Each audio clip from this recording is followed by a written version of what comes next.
Breaking news, a Democratic presidential candidate, Kamala Harris, is a radical Marxist communist speaking in satanic code language to destroy America from the inside out. You think you just fell out of a coconut tree?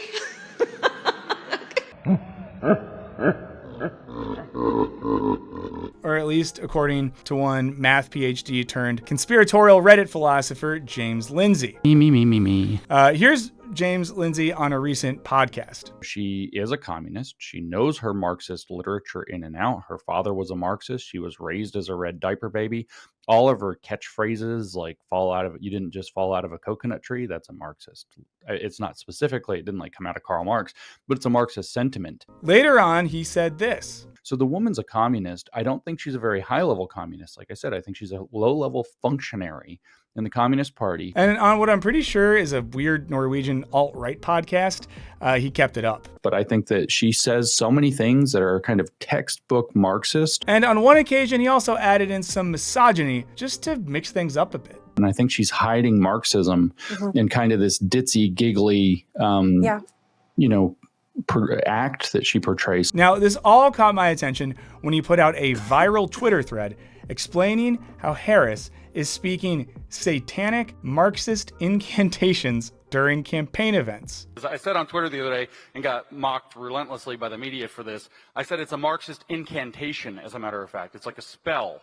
So you can see the possibility of a world that's unburdened from its own history, which is exactly what Mao Zedong did when he launched the campaign of Smash the Four Olds. And not to be outdone, Jordan Peterson has already picked up the baton, also promoting the weird Harris-Marx-Satan conspiracy. We're born into a world where other people have used their creative potential to transform the world into their vision.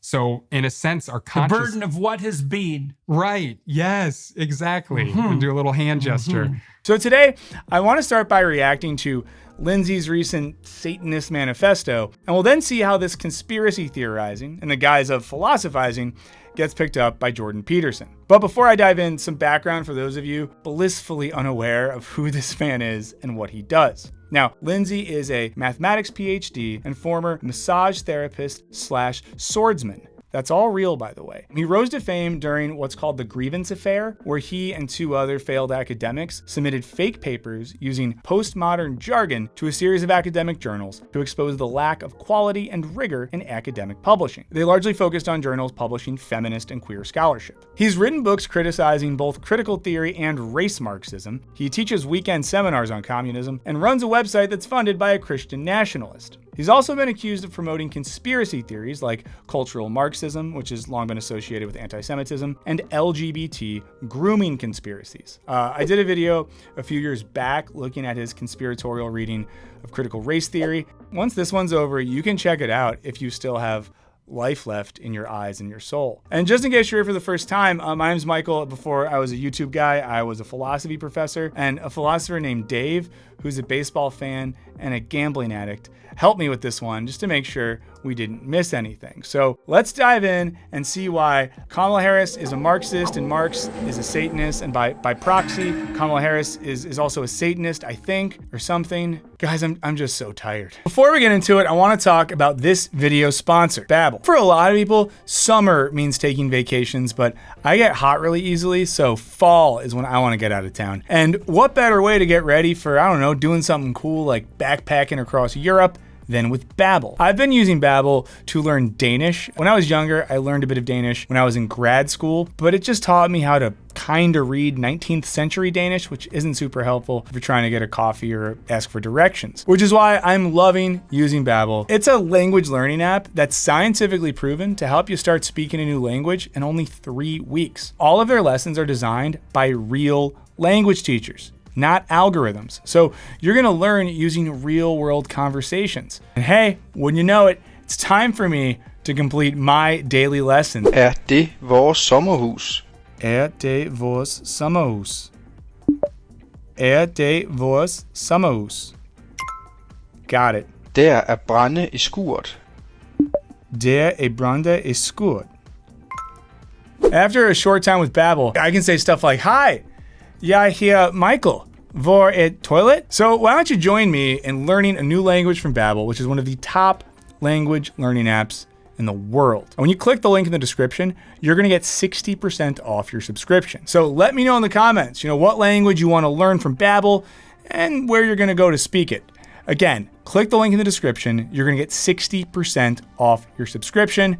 And now, let's get back to the show. Okay, so we'll start by looking at Lindsay's recent viral Twitter thread. I will not call it X. Now, he says, let's talk about Kamala Harris saying to see what can be unburdened by what has been.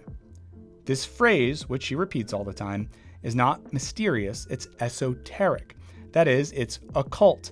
It's a Marxist and Luciferian incantation, and that's easily seen. This guy really makes a lot of leaps real quick. Now, there was a video in his original tweet that got taken down, but here's a clip of what he's talking about to give you some context. I can imagine what can be and be unburdened by what has been. What can be unburdened by what has been. There are those who are unable to see what can be, but there are many more who are able to see what can be unburdened by what has been. Now, what she's doing there might be corny or cliche, maybe for fun, say, to see what can be unburdened by what has been 10 times in a row and see how you feel. But I don't hear anything that's Marxist or Luciferian about this.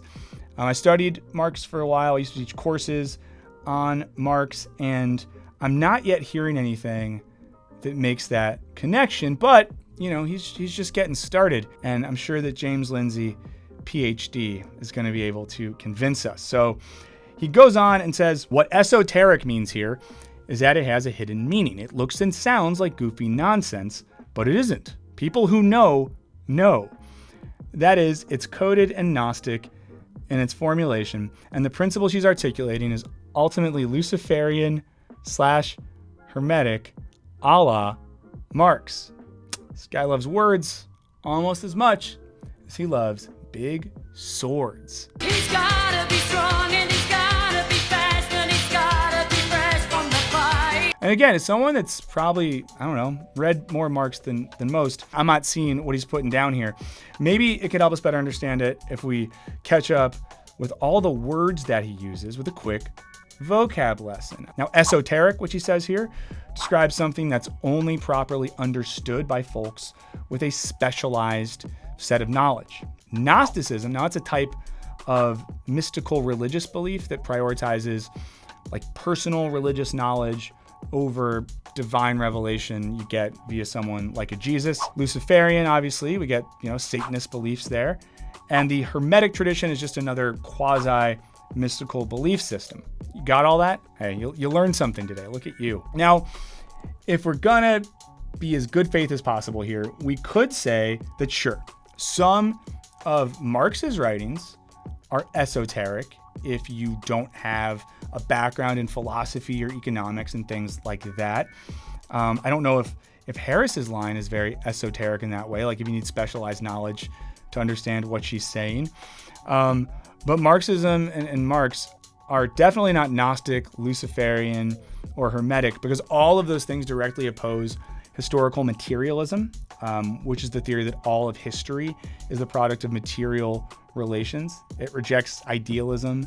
It rejects, spiritual explanations. So it's very hard to tie a lot of what he's saying to Marxism. And thus far, I can't really connect the Marxism stuff to the Harris stuff. But hey, I'm filming this before her main speech at the Democratic National Convention. So if she comes out as a Marxist Satanist during that, we'll put that footage right here. Last year, Joe and I brought together Democrats and conservative Republicans to write the strongest border bill in decades. The Border Patrol endorsed it. Okay, I'm going to assume that never happened. But Lindsay goes on and does something that I actually appreciate, and I'm being honest here. I'm not being facetious. He quotes the text of the thinker he's discussing and criticizing, namely Marx. And he has a lengthy passage from the Communist Manifesto here. He says, here he is at the punchline of the Communist Manifesto, explaining that when the proletariat organizes itself and executes a revolution, it can move forward into what can be communism unburdened by class antagonisms. So one thing to note as well is he's like inserting Harris's thing on top of some Marx stuff right here to sort of force the connection between the two.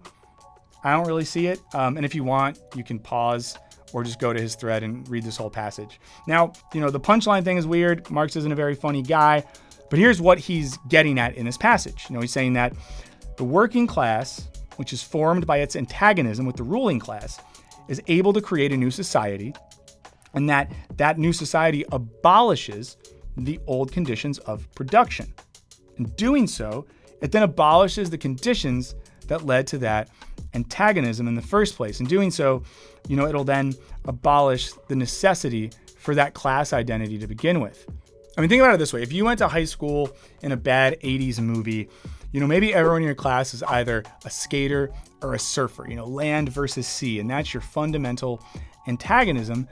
But then maybe eventually all the surfers are like, oh, sharks are scary, so they start skating, and then everyone in your class, they're just skaters now. So there's no more antagonism, and there's not even a need for the identity of skater because you're all just skaters now, and when everyone is a skater, no one is a skater, something like that. Let me know if you're, in high school, what the current cliques and antagonisms are in your school. As Marx writes in the passage quoted by Lindsay here, in the place of the old bourgeois society, we shall have an association in which the free development of each is the condition of the free development of all.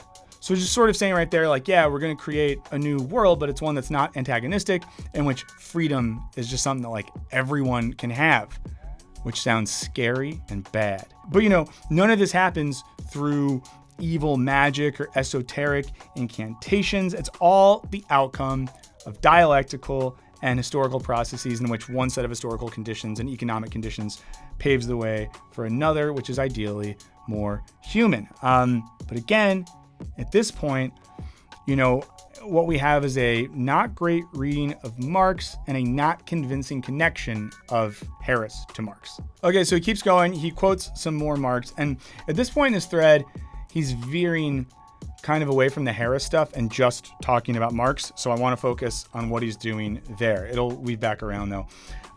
So Lindsay says, here's how Marx opens the Communist Manifesto.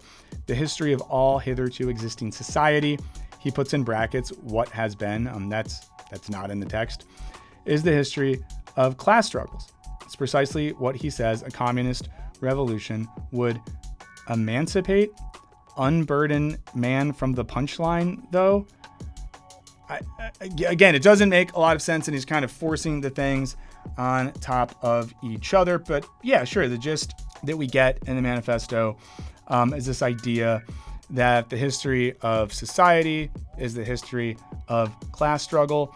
It's a struggle motivated by material and economic conditions, just meaning like peasants are only going to revolt when they don't have enough food to eat. Our material conditions motivate what we do societally. So that's, what he's saying. And James Lindsay just seems to be putting some of the Harris stuff in brackets on top of that. Now, here's how he explains it. He says, in other words, Marxism itself, in its own manifest declaration, identifies it as being able to move into what can be unburdened by what has been. I just want to note, he says in its own manifest declaration, but then he just says the Harris quote, but it's not in Marx at all. He says, in socialist Marxist consciousness is a Gnostic awakening to see what can be unburdened by what has been, straight communism. I'm going to be honest with you guys. Stuff like this is really hard for me because this is an influential person. He writes books. He goes and does these big speaking events where he's introduced as an expert on critical theory and philosophy. And it's just like, how does this happen? Because I want to be a grifter like that because I understand Marx way better than this guy. And he probably makes more money than me. So if you have an idea for how I could become a grifter, please let me know in the comments. But, he's back at, the word salad bar here. In these passages, Marx is not arguing for, this what can be unburdened by what has been thing. He's not describing a Gnostic spiritual awakening. He's just saying that the contradictions and struggles that are created by historical conditions lead to new conditions, lead to the overcoming of those struggles, right? History moves forward. And, this isn't a process that's just political, right? technological and social transformations also come from the overcoming of, antagonisms, right? Because like contradiction between our desire to communicate and physical distance leads to, oh, hello, the phone. The contradiction between our desire for fresh food and the way that stuff spoils leads to, hey, refrigeration. There you go. The contradiction between my desire to constantly argue with weird men about meaningless things and living with a wife and daughter, that contradiction has produced Reddit, thank God. In all of these cases, we see how it's an existing tension, an existing contradiction, which leads to something new. It doesn't happen through magic, though. He goes, and in here he starts quoting another one of Marx's texts. This is the Economic and Philosophic Manuscripts of 1844. And here he really seems to, note the language Marx is using. He quotes him saying that communism overcomes private property as human self-estrangement through positive transcendence. He then says that the general theory or theology of Marxism is that, wait for it, man is unburdened by what has been, which is called his historical conditions, but can awaken to his true spiritual self, which is socialist, so that it can be transcended. He then does the Harris quote again. Now, I don't want to be unfair here, but the text that Lindsay is quoting, the Economic and Philosophic Manuscripts. So this was never published in Marx's lifetime. It's a set of notes from his time in Paris. He's like 25, 26 years old. He's out there, he's in Paris, he's writing stuff, working through it. Sounds fun. Like 100 years later, someone puts these together and publishes them.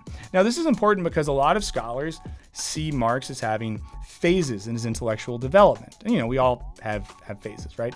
I had a period where I was into like the acoustic guitar and like kind of sad, slow, folksy music. But in terms of Marx, people will talk about his epistemological break. This language comes from Gaston Bachelard, between sort of a pre-scientific and a scientific period. One way to think about this is that the pre-scientific period was still using the language of idealism, like what you get from Hegel.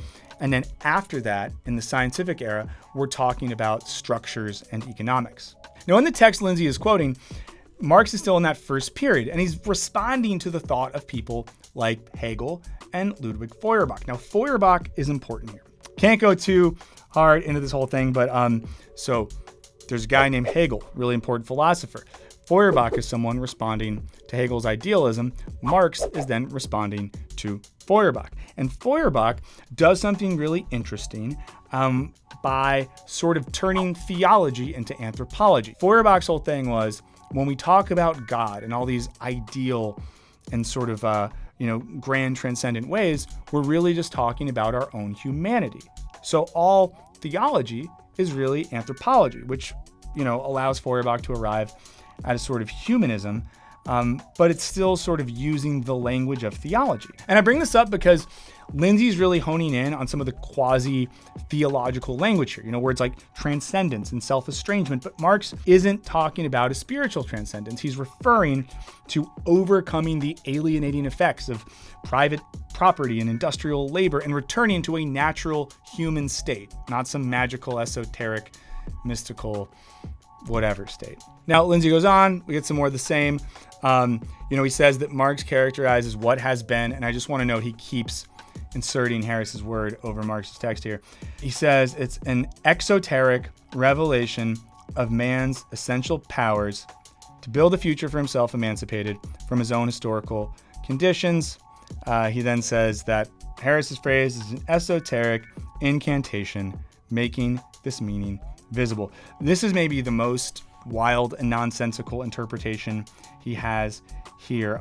When Marx talks about industry, he just means the ability we have to work the land and do stuff. Like when you call someone industrious, I don't think I've ever been called that. And when Marx says that industry is the exoteric revelation of man's essential powers, he's just saying that when people work and do stuff, you can see them do that.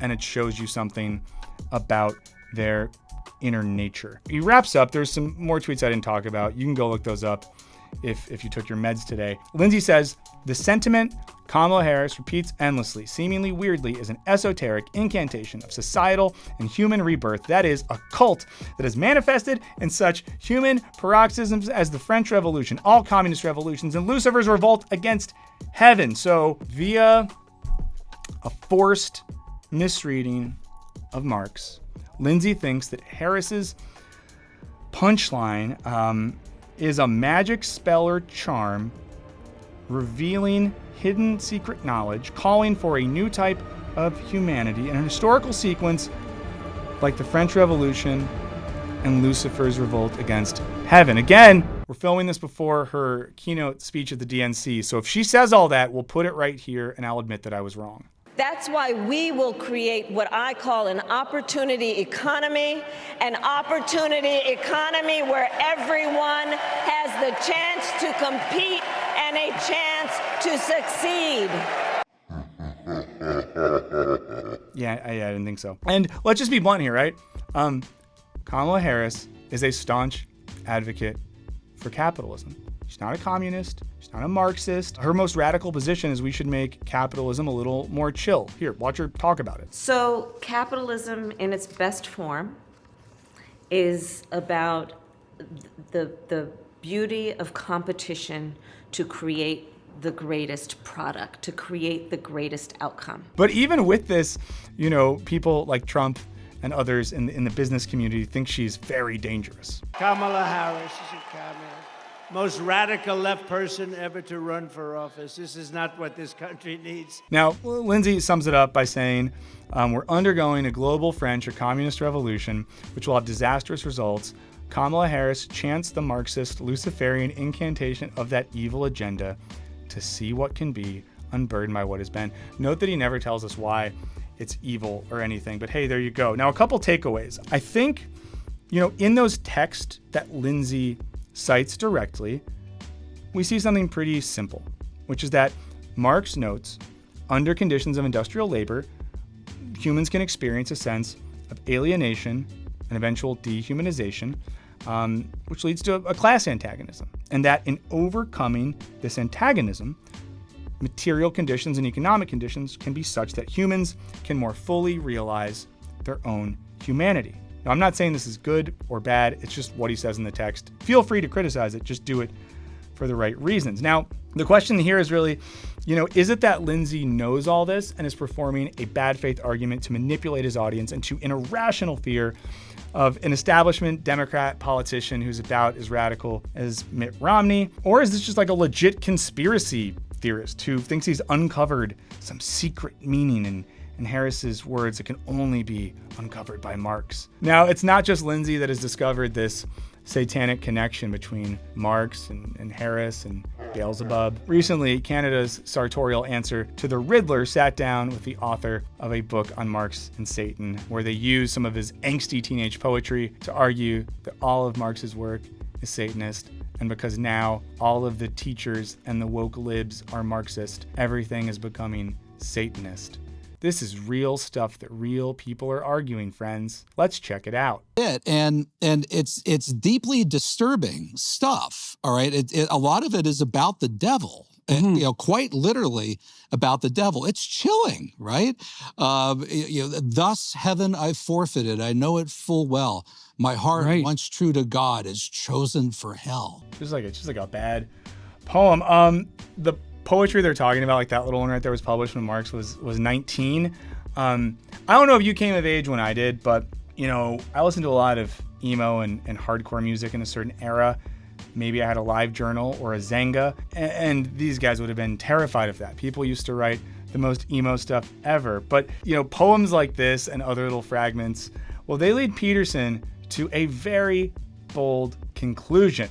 Now, was he a Satanist, right? Well, it seems not unreasonable to presuppose that he was a devotee of the Mephistophelian ethos. Yeah. Portae antecedunt serpentem quil verbum custodit. The famous line, the opiate of the masses, right? But if you read that whole line, religion is the sigh of the oppressed creature. It is the heart of a heartless world. It is the soul of soulless conditions. It is the opium of the people. And then Lenin picked that up and said, yeah, like Marx said, religion is the opium of the masses. It is a kind of spiritual booze. It is medieval mildew. There is nothing more abominable than religion. And so what does that mean? Damn it, that means we're going to shut down the churches. Yeah. Okay, so worth talking about. It's a common line, but it's also commonly misunderstood. And just noting as well the connection they made there at the end with Lenin and the Soviet attitude towards religion. You know, it's just like a separate thing. Obviously, they were reading Marx and reinterpreting Marx, but I don't think you're allowed to take something that happened after an author is dead and like blame them for it. Maybe you are, I don't know. But, you know, what he's doing here, Marx in this case, with the idea that religion is the opiate of the masses, is he's saying that the world creates those conditions. Religion then fills that void, but it's the conditions that are the problem, right? Not religion. So, you know, put it bluntly, think about it like this. If your life sucks, and I hope it doesn't, and your job is miserable, I hope it's not, you know, you might either drink yourself into a stupor just trying to forget about it, or maybe you'll dig into religion and then convince yourself, well, hey, my life on earth sucks, but my life in heaven is going to be awesome. And in that case, again, religion isn't the cause of your issue. Your job sucking, your material conditions being tough, being broke, those are the issues. That's what Marx is talking about, and that's what he's criticizing, right? And a lot of this matters because their whole thing is like because he criticizes religion, he like loves Satan or something. Here's what Marx says in that text. He says, the abolition of religion as the illusory happiness of the people is the demand for their real happiness. Demand for happiness, not Satan. To call on them to give up their illusions about their condition is to call on them to give up a condition that requires illusions. The criticism of religion is therefore in embryo the criticism of that veil of tears of which religion is the halo. He goes on to write, criticism of religion ends with the teaching that man is the highest essence for man. Think about what we talked about before with Feuerbach, right? Who said that the secret of theology is anthropology. What he's saying here is by criticizing religion, by being analytic in our understanding of it, we eventually learn that our highest essence is our own humanity. Our highest goal or purpose is not in heaven, it's on earth. And the way we do that is by embracing and sort of, letting our own humanity flourish. But Peterson is not convinced. In fact, he thinks this is all a straight up lie. If your religion is an opium, then why isn't it just all smiley faces and fun? You're a fool if you think that the fear of hell was anything but real among the believers in those periods of time where the reality of hell was amplified. They were terrified of that. Yeah. Right. And so now you might say, well, the happy thought that you go to heaven when you die is the opiate. It's like, well, wait a second. First of all, that only happens if you've actually lived a good life. And the cost of not doing that is, well, now we're back to the hell problem. So I don't buy the Freudian interpretation that it's all, immature dependence on the Heavenly Father, so to speak. And I certainly don't buy the Marxist doctrine that there's anything about it that's opiate. Okay, so Peterson is mad that there'd be an implication that anything about religion is an opiate. It seems like what he's saying that if it really was an opiate, it would just have positive vibes. If it was an opiate that was supposed to make us feel good, there wouldn't be all the talk about hell and stuff like that. Now, bracketing the fact that, and this might be controversial of me to say, the Bible doesn't really talk that much about hell, Peterson seems to be missing out on some of the material effects of religion, right? Because the point of religion, at least looked at from this materialist perspective, isn't just to like pacify people and make them happy little dummies, right? That's what TV is for, streaming, social media, maybe this sometimes. Not this version of it, but other channels on here definitely do that. Name them in the comments. He's also missing the material effects of religion. Now, Marx's point here isn't just that religion makes people feel just like good and toasty so they don't worry about their life being bad. It also produces a sense of meaning that gives purpose to that suffering. So think about the Protestant work ethic, right?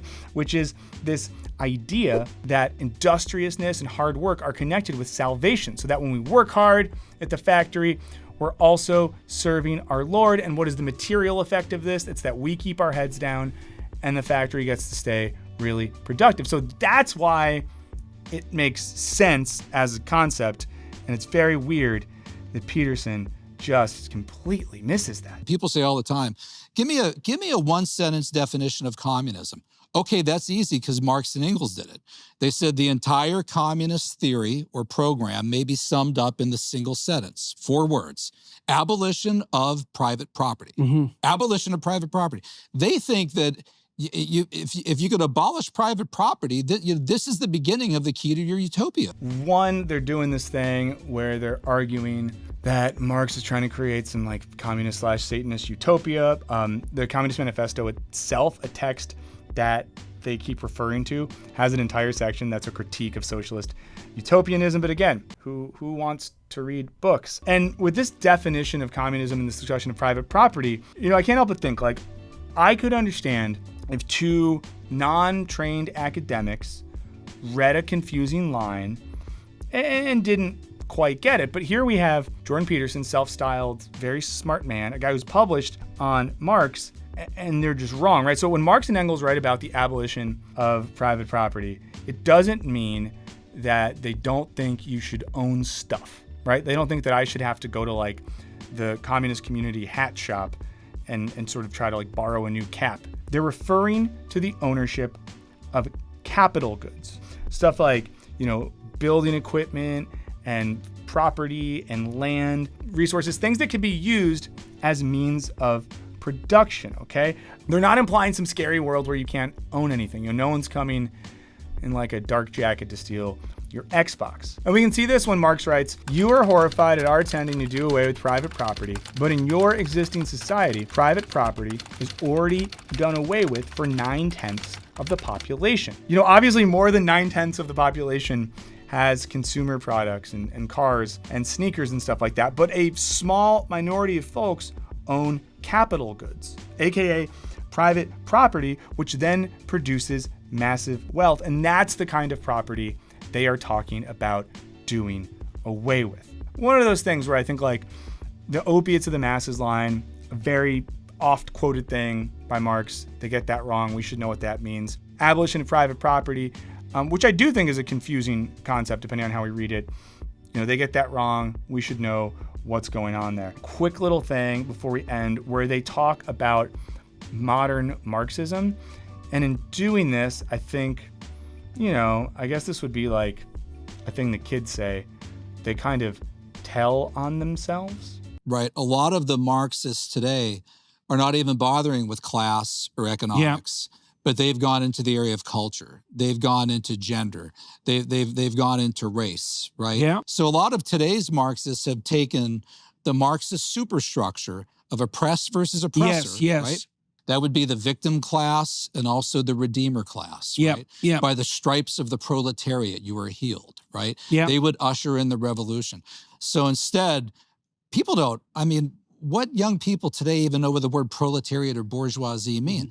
They've taken the oppressed oppressor model and they've applied it to issues like race. Yep. This is important because, they're describing what Marxism is right now, but it shows that they just kind of use Marx as a bad word to apply to like DEI or critical race theory or other things they don't like. And now it's a bummer because there's a lot of contemporary Marxist philosophers and writers they could be interacting with. And not even just to say like these guys are good, but their arguments would be more convincing if they were arguing against actual scholars. Like we talked about this in our recent video we made with our friends at Yellow Dot on climate change and capitalism. You have a Japanese philosopher like Kohei Saito, who has read stuff that no one else has really read in Marx, developed an idea of degrowth communism as a response to the climate crisis. You have French theorist Isabelle Garot, who talks about radically democratic coalition building, which breaks from these dichotomies as the way forward for modern Marxism.